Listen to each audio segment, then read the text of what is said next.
Le roi Charles III passe à l'offensive. Après presque une année de transition à la suite du décès de sa mère, la reine Elisabeth II, son couronnement le 6 mai et sa prise de fonction, Charles III a décidé de tenir un sommet royal pour définir l'orientation future de la monarchie. C'est à Balmoral, en Écosse, où son épouse, la reine Camilla et lui-même, vont séjourner à partir du lundi 21 août que ce sommet se tiendra, a révélé The Mirror ce vendredi 18 août. Le choix de ce lieu est symbolique puisque sa défunte mère l'aimait beaucoup et y est décédée le 8 septembre dernier. Lors de ce sommet, Charles III va faire part au prince William et à Kate Middleton de son intention de leur attribuer des rôles précis au sein de la monarchie, ainsi qu'à lui-même et à la reine Camilla. Son idée est d'utiliser la popularité du prince et de la princesse de Galles pour lier les pays du Commonwealth. Une source proche du roi a déclaré au journal « Sa Majesté est très claire. Le Commonwealth doit être au cœur même de son règne », a-t-elle expliqué.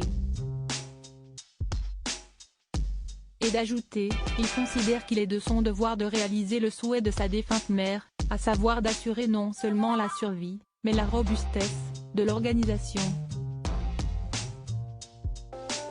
Charles III, roi dandy, l'homme le mieux habillé du monde. Plus de voyages pour William et Kate.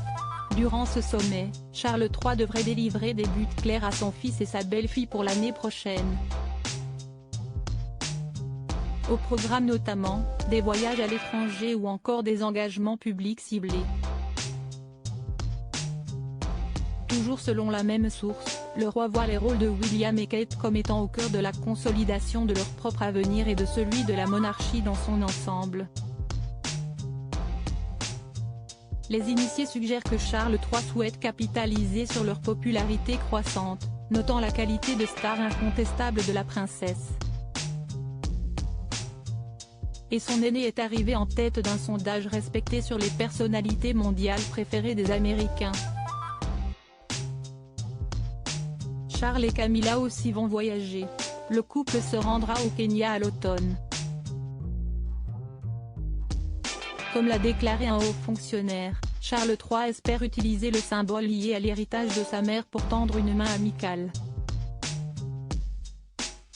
Quant à son fils et sa belle-fille, après une tournée compliquée dans les Caraïbes l'année dernière, l'idée est qu'il lance une offensive de charme dans des destinations soigneusement choisies. La tournée dans les Caraïbes n'a pas été une catastrophe totale, mais elle a été une véritable piqûre de rappel. Se contenter d'arriver avec un signe de la main, un sourire et un discours d'amitié ne fonctionnera plus, a expliqué un initié du gouvernement. La rentrée s'annonce donc chargée du côté de la monarchie britannique. Article écrit avec la collaboration de 6 médias Crédit Photo, agence.